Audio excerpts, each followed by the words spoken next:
Well, to discuss some of the big news in today's paper, we're joined by in the studio by journalists and broadcasters Claire Muldoon and Judita Dasilva. Good morning, ladies. Happy New Year. Happy New Year. Nice to see you. We're just been remarking how empty the studio looks without the massive Christmas trees. It's a bit. I always find it's a bit sad. It is. But let's start with some equally sad news. Small boat arrivals jumped 13%. Last year. Claire, it's not looking good for Labour's plans to smash the gangs. No, it's really, really not. Do you remember Yvette Cooper standing up saying she was going to smash those gangs, smash the business model, which really has to be done, but they clearly have done nothing about it. And the thing that really gets me is if we look at the pictures of these boats coming in, they're not full of asylum seekers. They're not full of refugees. They're full of young men of fighting age, you know, not emaciated in any way, shape or form, and young men and young boys. Where is the parity in all of that? Where is the equality in all of that? What are we going to do with them? Where are we going to put them? We heard 2 days ago that Labour government was piloting a scheme for quite a few local authorities to build more houses to accommodate the asylum seekers. Well, I'm sorry. First things first, sort out your own backyard before you go and build houses for anyone else. They've got hundreds of people in this country falling through the cracks, families in temporary accommodation because local authorities cannot get their acts together. We've got thank goodness they abolished the child benefit cap because that then might bring some families up to some level of affordability. But this is awful, and this is right on the back of the Labour government's manifesto, and it's right on the back of what Labour are trying to do at the moment. They're trying, and they're succeeding in killing this country. Yeah, Judita, this is very bad news for Labour. They promised they'd get on top of smashing the gangs, stopping the boats, whatever you want to call it. It's all the same thing, isn't it? But the second highest year since the influx we first saw, which we were completely unprepared for. We've had years to get on top of this. They've had years to have a proposal. People will be now looking at things like the Rwanda scheme and saying, well, actually, maybe you were wrong to just shut all these things down on your first day in office, considering you've had the biggest jump since the first year of this all happening? I think, first of all, the numbers are bleak, but then at the same time, you've got to actually give the Shabana Mahmood time for all the plans she has in place to take hold, because it can't work overnight.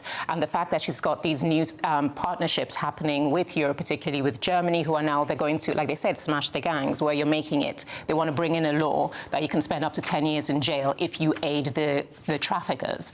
Then you've also got that she's adopted that Eastern European model of what she's going to do, where you don't get automatic housing, you don't get automatic funding, you're not going to be put into like the houses that you've just mentioned. By being stricter and making it feel that when you come here it's not an easy ride, she's responding to what people have saying. They have been listening, but it's going to take time to take effect. Give them that time to prove it. Then in 6 months' time, if you haven't seen numbers come down, have the kind of reaction you're having now. The grim reality is these numbers will not go down. Because as long as we're in the cuckold of the AHCR, etc., etc., etc., and, you know, human rights bills, etc., we are strangled by those laws in this country in trying to deal with this. And as long as they're still present, these asylum seekers will still be present. These economic migrants will still be present. But what always baffles me is that everyone has the rhetoric of everything's so dire, everything's so dire. Whoever is in power has to do something. They are doing something. Let's see if it works. Because what they've done before had failed, and all the criticism is justified. What they're doing now, we have seen, worked well in Amsterdam. So let it actually work here. Give it a chance to work here. Judita, the volume of people, the volume of men coming over far exceeds the issues that Amsterdam had, and is continuing to have. Rishi Sunak made the same statement that Shabana Mahmood made years ago, and nothing was changed. No one has done what she has done. What she has done is unprecedented. The only plan that managed to succeed in dropping any numbers was the Rwanda When you programme. say dropping any numbers, in the past year they've sent back 50,000 people. Yes, it's just a drop in the ocean. Not one in, one out. Yeah, but it's just a drop in the ocean. But numbers are moving. It should give her a chance to actually. Judith, can I just ask? Your personal data could be exposed right now without you even knowing it. And if you want it removed, use incogni.com/GBNews in the description now and get 60% off an annual plan on us. Incogni reach out to the data brokers on your behalf and request that your information be deleted from their databases. And they'll keep sending removal requests to make sure your data stays gone. Sometimes your information ends up on strange, obscure websites that automated tools just can't reach. And that's why Incogni just launched their unlimited plan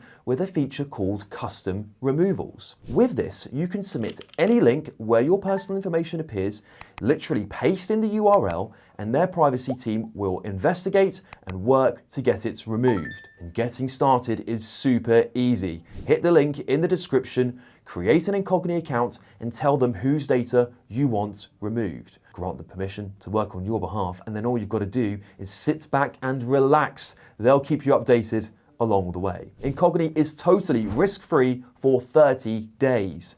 If you try it, it's not for you, you'll get a full refund. So take back control of your personal data today with Incogni. Use our code GBNews at checkout via the link in the description, and you'll get 60% off an annual plan. Ask you from the political point of view, do you think 2025 was the year in which actually left and right started to see this issue in a similar way? Because I think before Labour got into power, the view on the left was that this isn't really a problem, or rather the problem is just that people don't like housing asylum seekers in hotels because of the cost. Do you think actually being in power has made Labour Party and the left see that actually this is a big deal and we cannot allow this to continue? You know, what I think, it actually goes to another story that we might discuss about the Trade Union Congress new president, is that what has happened is the rise of the populist right has taken hold because nothing unifies people like a common enemy. And you've presented this problem, which is a justifiable problem, as the root of all evil. It's kind of like the Brexit 2.0. What Labour is doing is Labour has become a party that's very reactionary. So you wouldn't know in organic circumstances the kind of Labour Party actions we would be seeing now. You have a big problem that's been attached to a negative rhetoric that's having an effect on the people at large. You've got to react, and that's why we're seeing the kind of Labour we're seeing now. Let's talk about the trade unions, because they are in the mirror today saying the far-right poison is dangerously invading workforces, including hospitals, schools and prisons. The new TUC president has said, Claire, and I'm just so sick of hearing this far-right narrative. Yeah. They're saying that all of a sudden, essentially what I call the far-right, my common sense. Yeah, well, that's what they are today. Yeah. But these people seem to think that the far-right, I would call far-right Nazis, right? So they're saying that as Nazis, is what I would call them, are invading schools, prisons, hospitals. It is utterly ridiculous.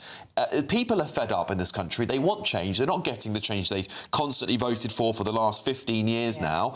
And that's why these people seem to think that the far-right are across the country somehow. I remember last year echoing exactly that same message, Alex, on GBNews, and I really took umbrage to people explaining and pointing fingers at people on the far right. If you've got far anything, you need right opposite. You need the absolute pushing force against it. What would that be?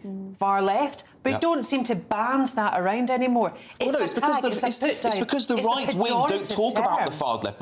Because we don't slander people on the left. We might disagree with them, but we might disagree with their ideas. We don't disagree with them as people. This is basically. You do slander us. You do call us like woke, lefty, liberal, extremist. Woke, I would say, is an idea. It's an ideology. First of all, it's not. The whole point that it's a whole different conversation. The point is, just not to get away from it, is that this is fear-mongering, isn't it? And it's trying to slander people who are perhaps reform voters, which is what he's going after. No, but then listen to what he's actually saying. Steve Gillen, the new president of the TUC, and I give him credit for this because it's a conversation that has to be had. He's drawn a very pertinent parallel, because when you look, because in my degree, this is what we studied, we looked at the early writings of Hitler. What did he say?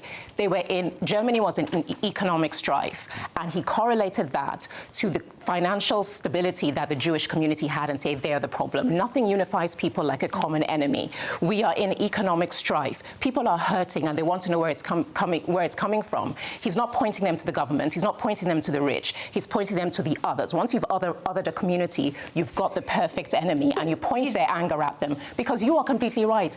Every day people are justified in how they feel, and a frustration needs an outlet, but it is irresponsible of people, like certain people people within parties like Reform, and he also mentioned social media activists and also foreign interference, that you're steering people to hate what is not the root of their suffering. And that is how you end up with a situation that has got a very close parallel to what Hitler did in the early years. I would love to think that was at the basis of what he said here, but fundamentally, I don't believe you. I don't think that is the case here.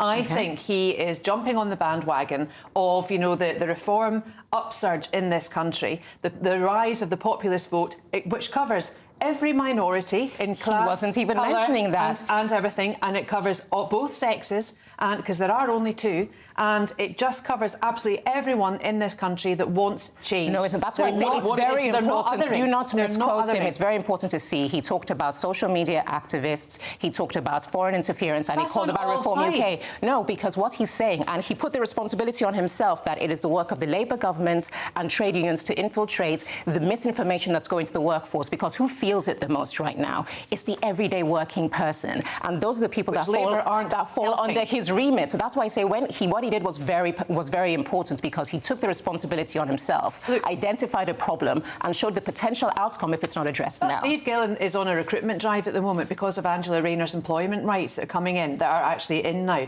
And he is looking at membership, and he wants more members. And the more members the trades union has, is more of a buffer to put Angela Rayner in number 10 and coincide with not necessarily, because he said members of unions are, he said a growing percentage of members of unions are leaning towards reform. So whoever he brings on could still vote for reform. That as a pejorative term. No, he's not. He's saying that he recognises the opinions of the people within the union. So him having a drive doesn't exactly drive off the popularity with his point of view either. Well, Judita, do you think, though, that the Labour Party is mischaracterising reform or misunderstanding them? Because certainly if you look at some of the so-called populist parties in Europe, they have a genuine populist agenda. They're right on culture, but they're also very into big state spending, high taxes, spending lots of money. Look at Marine Le Pen, for example. But Farage's Reform Party is not like that. They've actually taken a much more traditional, small c conservative approach to economics. Certainly in recent months, they are not populist, as the term might be sometimes used. But that's a point again, and I give credit again to Steve Gillen, where he was mindful of making a point that what reform is offering an outlet to people who have not the same agenda as essentially what reform is presenting.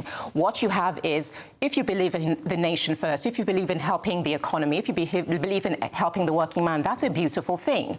But then the rhetoric around it, which galvanizes people, is one that stokes hate. Therefore, people with a negative agenda see an outlet. Like every movement that happens, there will always be people that co-opt it for a negative agenda, and that is what is happening with reform. It's very rich for people on the left to say that, when we've seen Palestine activists who have said disgusting things on the streets of Britain, who have caused no end to hatred towards Jewish people, who I think are making our country a very dangerous place to live for Jews. It's very easy to point the finger at reform who are just pointing out things like, you know, not all cultures are necessarily equal, and that actually GDP per capita since mass migration has led to people being poor in this country. People might find that hateful, but actually what it is a fact. And for the TUC not to call out the own issues, who are, I would say, if you're going to call people like Reform the far right, then the TUC and all these people are the far left, who are not calling up people on their own side. It is just political spite, and unfortunately, because they're on the losing side,